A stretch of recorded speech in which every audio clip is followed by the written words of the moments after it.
여러분, 한 주간 험한 세상에서 고군분투하시느라 얼마나 힘드셨습니까? 참, 우리가 사는 이 세상은 눈물이 많고 아픔이 많습니다. 이 깨어진 세상 가운데 살아가면서 수많은 이들이 신음하면서 그렇게 살아갑니다. 제가 매주 그 인용문을 여러분에게 소개시켜드리고 있는 그 C.S. 루이스라고 하는 그 교수님은 10대 때 이미 이 세상의 현실을 보고는 신이 존재한다면 이 세상이 이렇게까지 더럽고 깨어지고 망가질 수가 없다라고 하면서 나는 이제부터 무신론자다라고 선포를 했습니다. 그런데 그가 나중에 하나님께 돌아오면서 내가 왜 하나님에 대한 믿음을 다시 갖게 되었는가? 그 이유가 이 깨어진 세상 때문이다, 이렇게 말을 했습니다. 참 이상하지 않습니까? 그 똑같은 이유 때문에 10대 때는 하나님을 떠났다고 그랬는데 그 똑같은 이유 때문에 나는 하나님께 되돌아왔노라, 이렇게 고백을 하는 겁니다. 한번 그 인용문을 보여주시겠습니까? 같이 한번 읽어볼까요?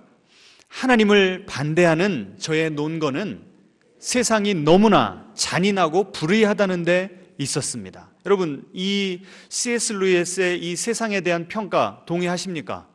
이 세상이 잔인하고 불의하다는 데 동의하십니까? 예, 계속 읽어보죠. 그렇다면 저는 정의니 불의니 하는 개념을 어떻게 갖게 된 것일까요? 자, 이게 무슨 뜻인지 그 다음 페이지죠. 만일 인간에게 직선의 개념이 없다면 구분선이라는 개념도 없을 것입니다. 그렇다면 세상을 불의하다고 판단할 때 저는 이 우주를 무엇에 비교하고 있는 것입니까? 자, 이게 무슨 뜻인가 하면 지금 이 세상이 깨어졌잖아요. 불의하고 부조리한 이 현실은 아까 저 직선과 구분선으로 비교하자면 구분선이에요, 직선이에요? 지금 이 살아가는 우리의 현재 세상이 구분선이라는 거죠. 그런데 이 세상이 굽었다고 평가를 하려면 우리는 기본적으로 어떤 개념이 잡혀 있어야 그 개념을 기준으로 이 세상이 굽었다라고 말할 수 있는 겁니까? 직선 세상. 그 직선 세상이라는 건 어떤 세상이에요?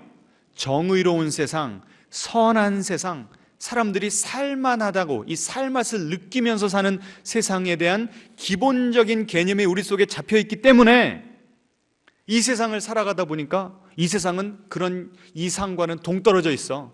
이 세상은 깨어져 있고 불의하고 살만한 곳이 못 돼 라고 한탄도 하고 평가도 내리게 된다는 겁니다. 어때요? 좀 이성적으로 납득이 되십니까? 처음부터 좀 너무 머리를 써야 되니까 어렵습니까? 보세요. 물고기가 물속에 들어가서 헤엄치면서 내 몸이 왜 이렇게 젖었어? 하는 물고기 있을까요? 없죠. 왜 그래요? 물고기는 원래 물속에 사니까. 그런데 여러분이 갑자기 옷을 입은 채로 수영장에 풍덩 들어가 보십시오. 뭐부터 느껴집니까? 왜 이렇게 젖었어? 물이 벌써 느껴지지 않습니까? 왜 그래요? 나는 옷이 젖은 채로 살아가는 것이 아니라 마른 채로 살아가는 그 옷을 입고 살아가기 때문에 젖은 채 들어가자마자 그 물을 느끼지 않습니까? 마찬가지로 우리도 기본적으로 공의로운 세상, 선한 세상에 대한 개념이 있기 때문에 이 불의한 세상에다 이 물에다가 내 몸을 담금과 동시에 이 세상은 왜 이래? 왜 이 모양 이 꼴이야? 라고 한탄하게 된다는 것입니다. 자, 그러면 이 공의로운 세상, 선한 세상에 대한 개념은 어디에서 왔을까요? 어디에서 왔을까요? 만약에 이 세상이 처음부터 깨어진 세상이었다고 한다면, 처음부터 물고기가 물속에 들어있다고 한다면 내가 물속에 들어있는지 자각이 돼요, 안 돼요?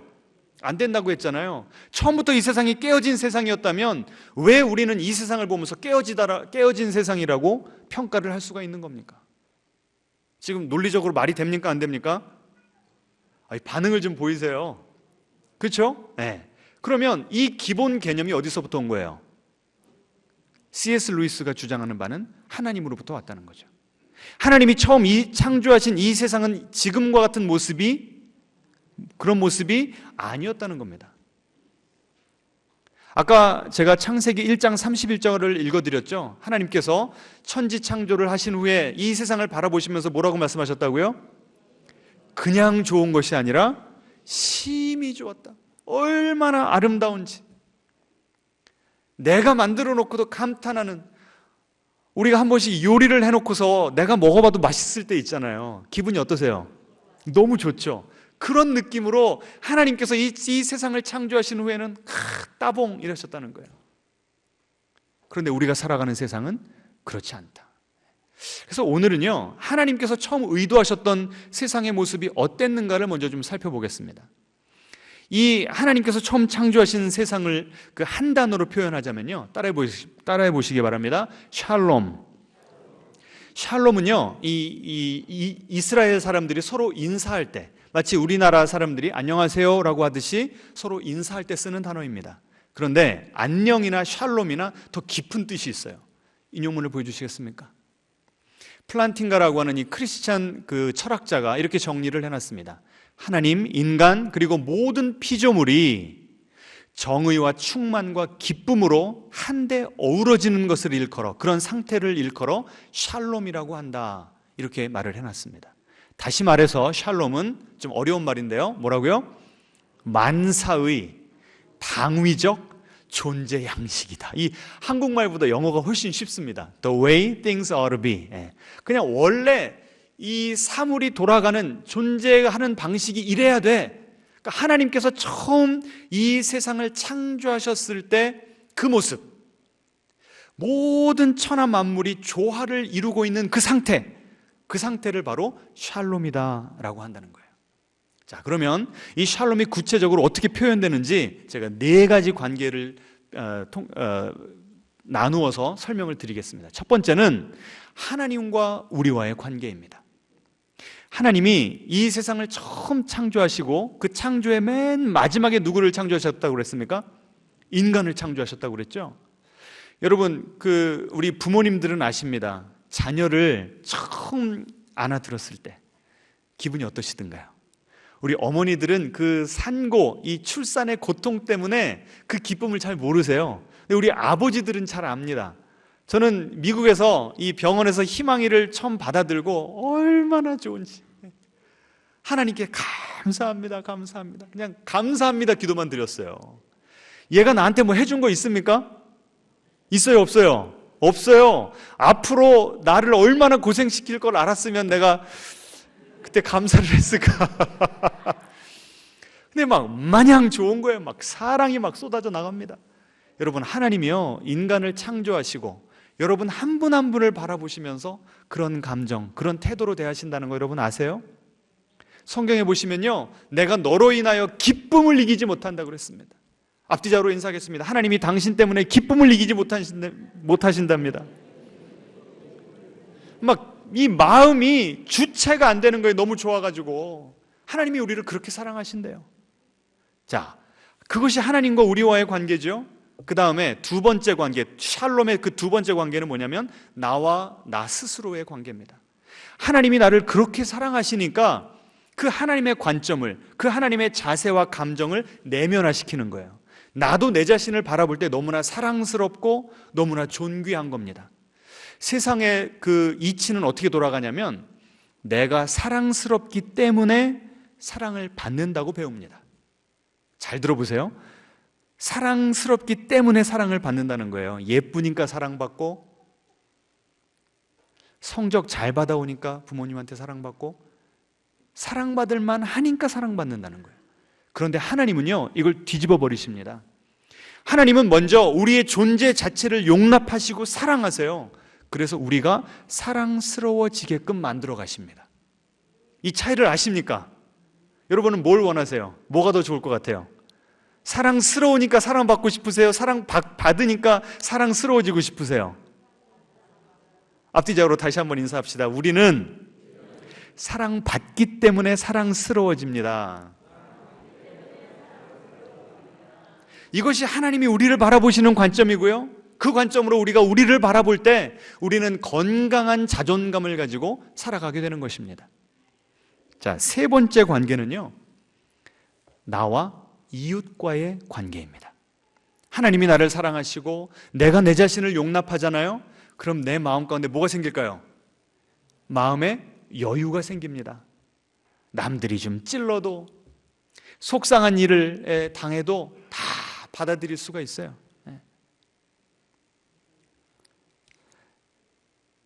내가 여유로워지니까 다른 사람들을 볼 때도 단점이 먼저 보일까요? 장점이 먼저 보일까요? 장점이 먼저 보이죠.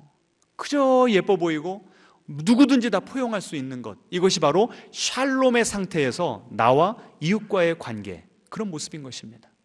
자, 마지막으로요, 나와 세상과의 관계. 하나님이요, 이 세상을 창조하시고 인간을 만드신 다음에 인간에게 축복을 먼저 주셨습니다. 우리 기독교에서는요, 원죄를 강조하지만 이것보다 하나님께서 더 먼저 주신 것이 뭐냐면 원복, 오리지널 신, 이 죄가 아니라 오리지널 블레싱, 하나님께서 우리에게 먼저 축복을 주신 거예요. 어떤 축복을 주셨죠? 생육하고 번성하라라고 하는 축복을 주시면서 이 땅을 정복해라 그랬습니다. 어떤 분들은 이 말을 잘못 이해해가지고 이 세상 자연 생태계를 파괴시키면서까지 너의 이익을 취해라, 이런 말로 오해했습니다. 잘못 이해한 것이죠. 하나님께서 이 세상을 정복하라는 이야기는 무엇인가 하면, 하나님께서 이 세상을 통치하시듯이 하나님께서 그 통치권을 우리 인간에게 위임해 주시면서 너도 이 세상을 잘 보호하고 청지기로서 잘 보살펴라 라고 하는 사명을, 그런 축복을 주셨던 것이었습니다.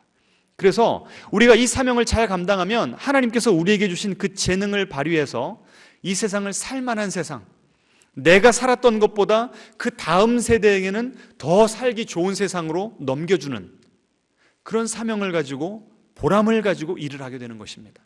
자, 이 네 가지 관계, 하나님과 나와의 관계, 또 누구와의 관계요? 나와 나 자신과의 관계, 이웃과의 관계, 세상과의 관계, 이 어느 것 하나 갈등이 없고 부족한 것이 없고 충만한 조화를 이루는 관계, 이걸 가리켜서 어떤 단어로 부른다고요? 샬롬이라고 부른다는 겁니다. 이것이 하나님께서 이 세상을 처음 창조하셨을 때의 의롭고 선한 그 세상의 모습이었습니다. 그런데 하나님께서 창세기 6장에 가니까 어떻게 한탄을 하셨어요? 사람의 죄악이 세상에 가득함과 그의 마음으로 생각하는 모든 계획이 항상 악할 뿐임을 보셨다. 지금 우리가 살아가는 세상은 너무나 깨어진 세상이라는 것입니다. 자, 가장 먼저 누구와 누구와의 관계가 깨어졌어요? 하나님과 나와의 관계가 깨어졌습니다. 1987년에 타계하신 이 고 이병철 회장께서 세상을 떠나가기 전에 한 신부님에게 일평생 가지고 있던 인생 고민, 인생 질문을 다 써가지고 편지로 보냈습니다. 근데 그 질문 넘버 원, 가장 첫 번째 물었던 질문이 뭔지 아십니까? 신은 왜 자신의 존재를 똑똑히 드러내 보이지 않는가? 라고 하는 질문이었습니다. 여러분, 어때요? 좀 동의가 되십니까? 공감이 되십니까? 우리 믿는 분들조차도 항상 하나님이 가까이 느껴지시고 늘 하나님의 은혜 가운데 촉촉하게 젖어 살아가십니까? 그러지 않을 때가 많죠. 내가 열심히 하나님께 부르짖는데 내가 하는 그 기도가 하늘로 그냥 쫙 배달된 것 같이 느껴질 때보다 어때요? 이 예배당 천장에 그냥 맞아서 툭 하고 떨어지는 것처럼 느껴질 때가 있지 않습니까? 이게 바로 이 깨어진 세상 가운데 살아가는 하나님과 우리 사이의 관계, 이것이 현실이라는 겁니다. 우리 믿는 사람들도 그러는데, 안 믿는 분들, 구도자들, 내가 하나님을 만나고 싶은데, 이 이병철 회장님 이야기 다시 들어보세요. 신은 왜 자신의 존재를 똑똑히 드러내 보이지 않는가? 이 고인의 어떤 마음이 느껴지세요? 어떤 마음이 느껴지세요? 답답함, 애절함, 갈급함, 이런 게 느껴지지 않습니까? 하나님을 만나고 싶은데 하나님을 느낄 수가 없어서, 무언가 좀 확 좀 보여주시면 내가 확실히 믿겠는데 왜 그걸 안 보여주시는지 저도 참 답답할 때가 많습니다. 자, 두 번째 관계는 누구와 누구와의 관계죠? 나와 나 자신의 관계입니다. 하나님으로부터 그 사랑이 느껴져야 되는데 그 사랑이 단절되어 버리니까 내가 사랑받고 있다, 내가 괜찮은 존재다, 나는 소중한 존재다라는 것을 받으려면 어떻게 해야 됩니까? 다른 사람들과 나를 뭐 할 수밖에 없어요? 비교할 수밖에 없어요. 내가 그 사람들과 비교해서 뭐라도 한 가지 나은 게 있으면 그래, 나는 살만한 가치가 있지. 그런데 그게 없으면 어때요? 그 사람들 앞에서 기가 죽습니다. 그래서 우리는 이 깨어진 세상 가운데 살아가면서 우월감과 열등감 왔다 갔다 그 사이를 오가는 거예요. 좀 동의하시면 끄덕여 보시기 바랍니다. 그래서요, 내가 무언가를 이루었다 하는 사람들은 제가 지난주에 말씀드렸듯이 이 세상에 만족이 없어요. 그것만 이루면 내가 행복해지리라 생각했는데 가보니까 별게 없거든요. 이루지 못한 사람들은 어떻게 되는가? 자기 자신을 점점점 포기하기 시작합니다. 아휴, 나 같은 게 뭐.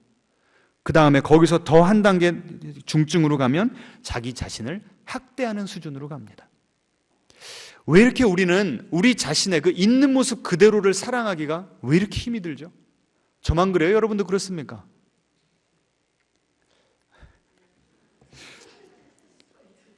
자, 세 번째로는 누구와의 관계죠? 나와 이웃과의 관계입니다. 내가 여유가 없으니까, 내 마음의 사랑이 다 말라버리니까 다른 사람들을 볼 때도 포용할 수 있는 마음의 여유가 없어지는 거예요. 네 편 내 편 나누고 배제와 혐오, 지금 우리 한국 사회를 볼 때 어디를 가나 그런 것들이 팽배해 있지 않습니까? 불신 사회가 되어버렸습니다. 내가 다른 사람들에게 하도 사기도 당하고 속임을 많이 당하니까 내가 저 사람 믿어도 돼? 우리 이 한국 사회가 더불어 살아가는 데는 뭐 거의 OECD 국가 중에 뭐 꼴찌라고 하지 않습니까? 사람들을 믿지를 않는 거예요. 게다가 요새 다들 매스컴을 통해서 들으셨을 겁니다. 출산율이 어때요? 지금 심각할 정도로 떨어졌다고 그러죠. 서울에 있는 초등학교들이 계속 지금 문을 닫고 있고, 그 다음에 이 선생님들, 이 교대가 다 미달 사태가 벌어지고 있습니다. 왜 그럴까요? 어떤 분이 이것을 그 흑인 노예들의 삶과 비교해서 글을 써놨는데 제가 참 공감을 했습니다. 미국에 있던 그 흑인 노예들이요, 여성들이 뭘 씹어 먹었냐면 목화 뿌리를 씹어 먹었답니다. 왜 그랬는가? 그 목화 뿌리가요, 민간 피임약이었답니다. 내가 흑인인데 자식을 많이 낳았어요. 그럼 내 자식들이 다 뭐가 되는 겁니까? 노예가 되는 거죠. 내가 아무리 이 세상에서 열심히 노력을 해도 나의 신분이 상승하고 내 자식들에게 더 나은 미래가 보장되지 않는다고 하는 이 너무나 절망적인 현실 속에서 내가 자식을 낳는다는 건 내 자식에게 말이 안 나. 내 자식에게 이거 저주를 물려주는 거 아닙니까? 그래서 어떻게 했다고요? 아예 자식을 낳기를 거부했다는 거예요. 혹시 지금 이 한국 사회에서 이렇게 출산율이 저조한 것이 더 이상 저의 앞 세대들은 열심히 노력하면 그래도 집이라도 살 수 있고, 나보다는 내 자식에게 대학 교육시켜서 나만큼 힘든 일 시키지 않겠다, 내 자식들은 더 나은 삶을 살리라 라고 하는 소망이 있었으니까 저희 부모님 때들은 그렇게 아이를 많이 낳았던 거 아닙니까? 근데 저나 저 밑에 세대들은 그런 보장이 없거든요. 정말 우리 자식들에게 호강시켜 줄 것 아니면, 나보다 더 비참한 인생 살게 할 거면 낳지 말자는 거예요. 이게 지금 깨어진 세상의 현실입니다. 우리 한국 사회를 보면 생명으로 충만합니까? 죽음으로 충만합니까? 여러분 스스로 한번 여러분의 경험에 비추어서 대답을 해보시기 바랍니다. 이 세상과 나와의 관계는 말할 것도 없죠. 이미 생태계가 파괴되어서 이제는 회복이 거의 불가능한 그런 지점에 이르렀습니다. 제가 전에도 말씀드렸지만 저는 저희 집에서 제가 재활용 담당이거든요. 일주일에 한 번씩 제가 플라스틱, 비닐, 종이 다 이렇게 분리를 하는데 그 양이요, 어마어마합니다. 어마어마해요. 어떻게 그렇게 플라스틱을 모든 야채 하나만 해도 다 플라스틱으로 싸가지고, 제가 이걸 치우면서요, 얼마나 제 마음에 죄책감이 드는지 몰라요. 저도 벌써 이제 50을 바라보는 나이가 돼서 많이 살았어요. 어르신들에게 죄송하지만. 그런데 이 희망이나 준서, 이 다음 세대들은요, 이 쓰레기가 다 바다로 흘러가서 그 오염된 그 물고기를 마시고 먹는 그런 삶을 살아야 되는 겁니다. 얼마나 불쌍한지. 제가 전에 한번 그 영어로 된 그 만화를 본 적이 있는데요. 어떤 사람이 시장에서 생선을 사가지고 저 비닐봉지 좀 담아주세요 그럽니다. 영어로 비닐봉지가 플라스틱 백이거든요. 그러니까 그 파는 사람이 뭐라 그러냐면은 물고기를 플라스틱 백에 담을 게 아니라 담을 필요가 없다고. 왜?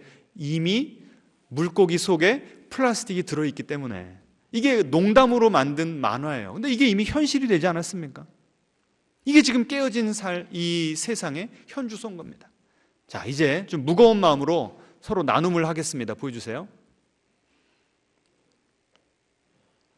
자, 두 가지입니다. 첫 번째는 하나님께서 처음 만드셨던 그 아름다운 샬롬의 모습을 그 흔적이라도 경험하고 계신지, 아니면 내가 예수님을 만났기 때문에 그 샬롬이 내 인생에 회복되어서 나는 이런 감사한 삶을 살고 있습니다. 이 네 가지 관계에 있어서. 그러면 나눠주시고요. 또 반대로 나는 나 자신과의 관계, 하나님과의 관계, 이웃과 세상과의 관계에서 나는 이런 깨어짐을 하루하루 경험하고 있습니다. 이 둘 다 어떤 것이든 상관없습니다. 한번 옆에 있는 분들과 나눠보시기 바랍니다. 여러분, 이 세상이 깨어져 있다는 것은 동의를 하시죠? 정말 심각할 정도로 깨어져 있다는 거 여러분 다 경험하고 계시죠? 하지만 우리 마음 가운데는 그러지 않아도 되는 세상, 샬롬이 충만한 세상을 그리워하는 마음이 있다는 것도 여러분 인정을 하시죠? 자, 그렇다면 이 괴리를 어떻게 설명할 수 있을까요? 왜 하나님께서는 처음에는 샬롬의 세상으로 창조하셨는데 우리가 살고 있는 이 세상은 이렇게 불의와 아픔과 부조리가 난무하는 그런 세상이 되었을까요? 기독교에서는 이것을 어떻게 원인 분석을 하죠? 한 단어로 죄. 어떤 분들은 들으시자마자 아유, 그럴 줄 알았어. 그놈의 그 쾌쾌 묵은 그 죄라고 하는 단어 좀 그만 좀 하지. 뭘 나 같은 사람을 죄라고 그래? 죄인이라고 그래. 나만큼만 살아보라고 그러지. 왜 선량한 시민을 괜히 붙잡아 놓고 죄인이라고 그렇게 손가락질을 하는가, 참 기분이 나쁘실 수 있어요. 그런데 성경에서는요, 이 샬롬이 깨어진 것이 바로 죄 때문이다라고 이야기를 하고요. 죄는 영어로 sin, S-I-N입니다. 근데 그 가운데 뭐가 있죠? 스펠링에 S-I-N 가운데 I가 있죠. I가 영어로 뭡니까? 나. 그럼 죄라는 건 뭐예요? 이 인생의 중심에 누가 있는 것? 내가 있는 것. 그래서 여러분, 죄라고 하는 단어가 듣기 싫다. 그러면 어떻게 번역을 하시면 되냐면 따라해 보겠습니다. 죄는 자아 중심성입니다. 그러니까 모든 것에 그 중앙에 누가 있어야 된다고요? 내가 있어야 된다. 이게 바로 죄라는 겁니다. 자, 어떤 분들은요, 한 목사님이 이 죄에 대해서 설명을 하고 났더니 예배 끝나고 어떤 여자 성도님이 씩씩거리면서 목사님에게 찾아왔답니다. 막 삿대질을 하면서, 목사님, 내가 왜 죄인입니까? 내 남편이 죄인입니다. 그러더래요. 알고 봤더니 남편이 바람을 피워가지고. 여러분, 이렇게 따지면 이 세상이 이렇게 깨어지고 이 세상에 이렇게 갈등이 있고 눈물이 있는 게 누구 탓입니까? 예? 나는 죄인 아니고 내가 생각할 때 그 악한 일을 저지른 그 인간이 바로 이 세상이 이 모양 이 꼴로 된 그 책임이다. 근본 원인이 그에게 있다. 이렇게 하는 것이 우리의 논리 아닙니까? 솔직히 우리의 상식적인 이해 아니에요? 사람을 100명이라고, 온 인류를 100명이라고 봤을 때 테레사 수녀님 같은 성자는 몇 퍼센트 정도 될까요? 뭐 예를 들어 1%라고 칩시다. 그러면 히틀러 같은 그런 잔인한 이 살인마, 이런 사람들은 몇 퍼센트 될까요? 또한 1% 된다고 칩시다. 그럼 가운데는 몇 퍼센트가 있는 겁니까? 98%가 있죠. 그럼 여러분은 어디 들어간다고 생각하세요? 여러분은 스스로 나는 테레사 수녀는 아니야, 다 아시죠? 가족들에게 물어보세요. 네. 하지만 동시에 그렇다고 우리는 히틀러도 아닙니다. 히틀러라면 우리가 이 자리에 있지 않겠죠. 딱 지금 가운데 들어있는 거예요. 그래서 우리는 무슨 생각을 하냐면, 이 세상을 더 아름답게 만들려면, 샬롬을 회복하려면 어떻게 하면 된다? 그 죄인, 그 악인 1%를 감옥에다가 집어넣든 숙청을 하든 어떻게만 없애버리면 이 세상은 깨끗해지고 살만한 사회가 될 것이다. 솔직히 우리가 상식적으로 그렇게 생각한 적이 있었습니까? 없었습니까? 있었죠. 이번에 더 글로리라고 하는 드라마가 또 한동안 히트를 쳤습니다. 혹시 보셨습니까? 이 문동은이라고 하는 그 누구죠? 주인공 여자 이름? 송혜교 씨. 그 송혜교 씨가 이 뭐예요? 고데기라고 그럽니까? 뭐라 그럽니까? 얼마나 그 고등학교 아이들이 잔악하면 팔이랑 온 몸을 그걸로 다 찢어버렸어요. 평생을 가렵고 그 흉터를 가지고 수치스럽게 살아가는, 여러분 그 괴롭힘을 당하는 모습을 보면서 막 피가 거꾸로 솟구치지 않았습니까? 저도 속으로 저런 인간들 지옥 가야 되는데 하나님이 저런 인간들 두고 뭐 하시나, 이런 생각이 막 들더라고요. 우리가 상식적으로 생각하는 것이 상당히 설득력이 있습니다. 그런 인간들 진짜 다 집어넣어버려야 되는 거 아닙니까? 그런데요, 우리보다 이 인간에 대한 더 깊은 통찰을 했던 이 1970년에 노벨 문학상을 받은 알렉산드르 솔제니친이라고 하는 분이 이렇게 썼습니다. 인용문 보여주시겠습니까? 같이 한번 읽어보죠. 교활하게 악을 행하는 악인들이 따로 있어서 그들을 간단히 우리에게서 분리해서 없애버릴 수만 있다면 얼마나 좋으랴. 지금 이게 제가 말했던 거 똑같은 거 아닙니까? 그런데 계속 있습니다.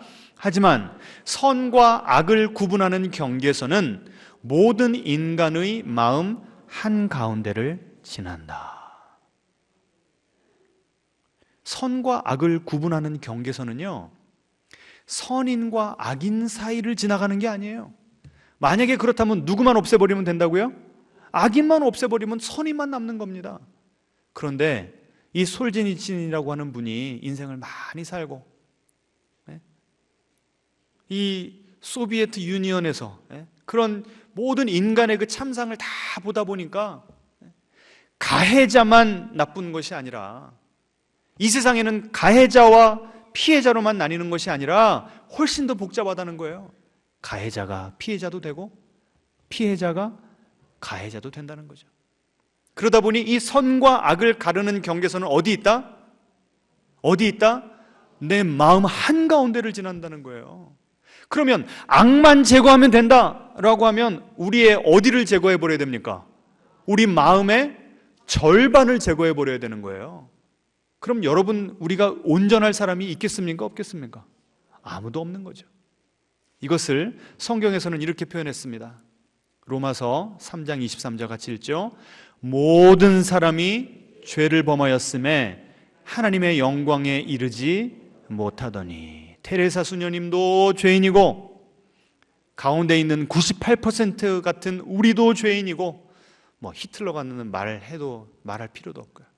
그 다음 구절이요, 같이 읽습니다. 만일 우리가 죄가 없다고 말하면 스스로 속이고 하나님을 거짓말하는 이로 만드는 것이니. 여러분, 이 말씀 받아들이실 수 있겠습니까? 우리 앞뒤자로 인사하겠습니다. 나도 죄인이고 당신도 죄인입니다.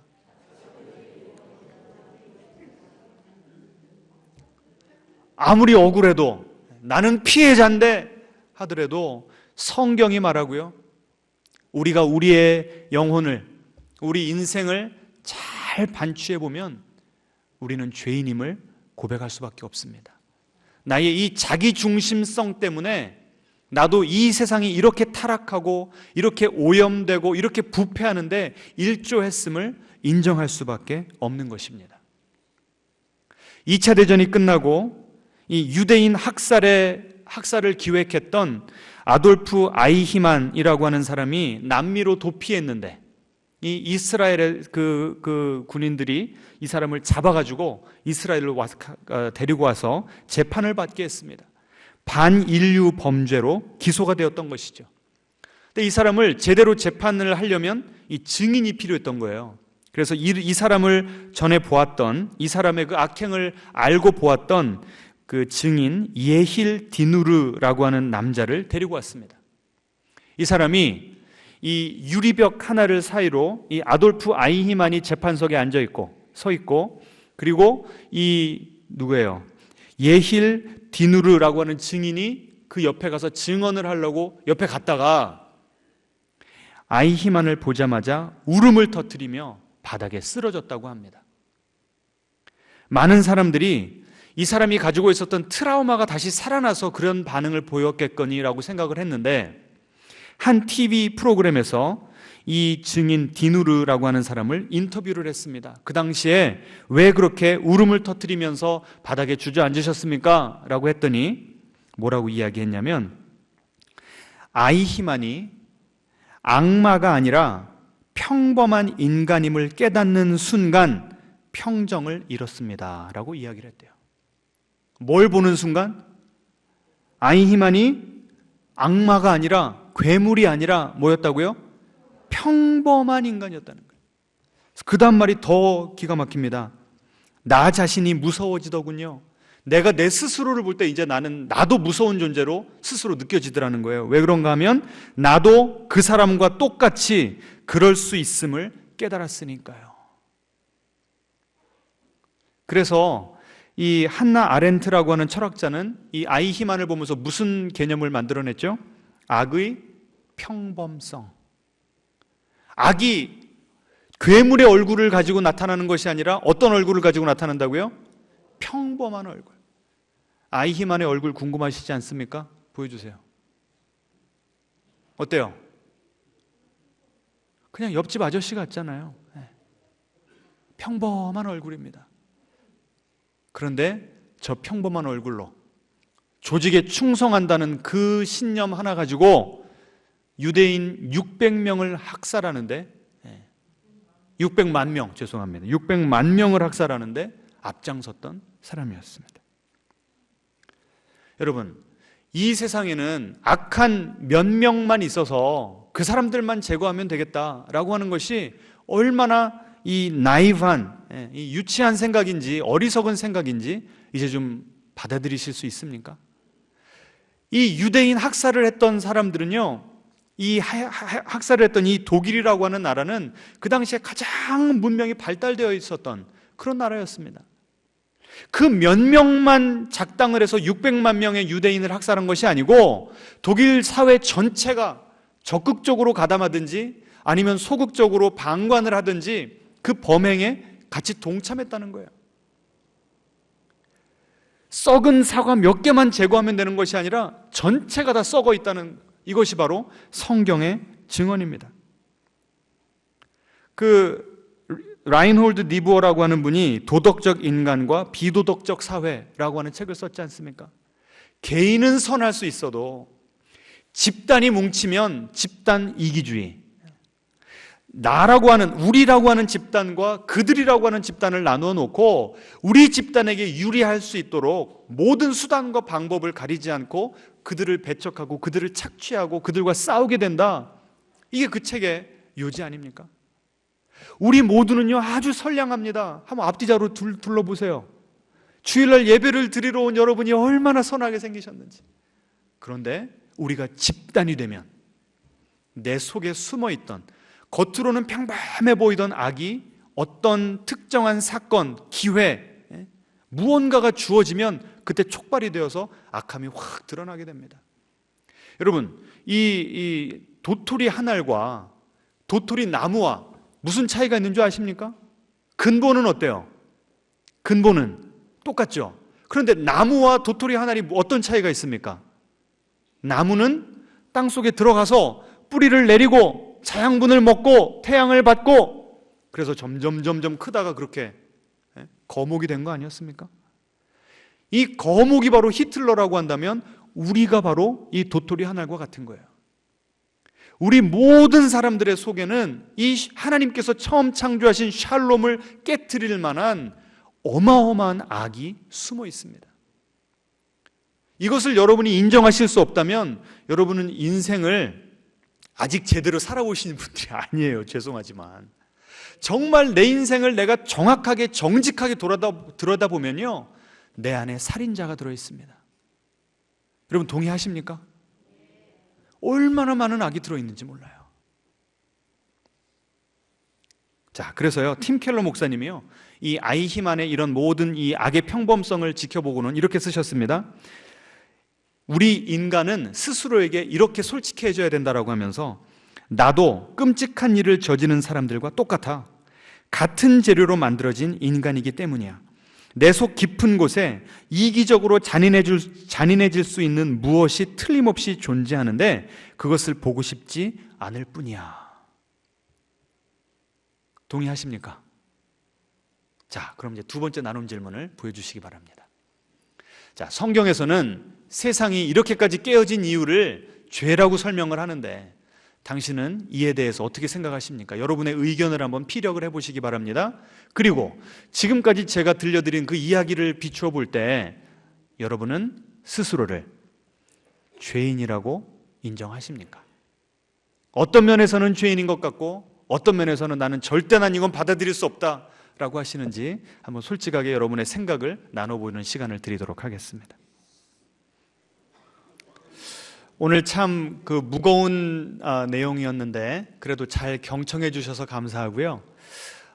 오늘 이 설교는 이걸로 끝이 아니라 다음 주까지 연결이 되는 설교입니다. 그러니까 다음 주에 어떻게 하셔야 되겠어요? 꼭 오셔야 됩니다. 빠지시면 안 돼요. 오늘 이 설교만 듣고 가버리시면 마치 화장실 가서 일 보시고 그냥 나오는 것과 똑같습니다. 이 해결을 어디서 봐야 돼요? 다음 주에 봐야 됩니다.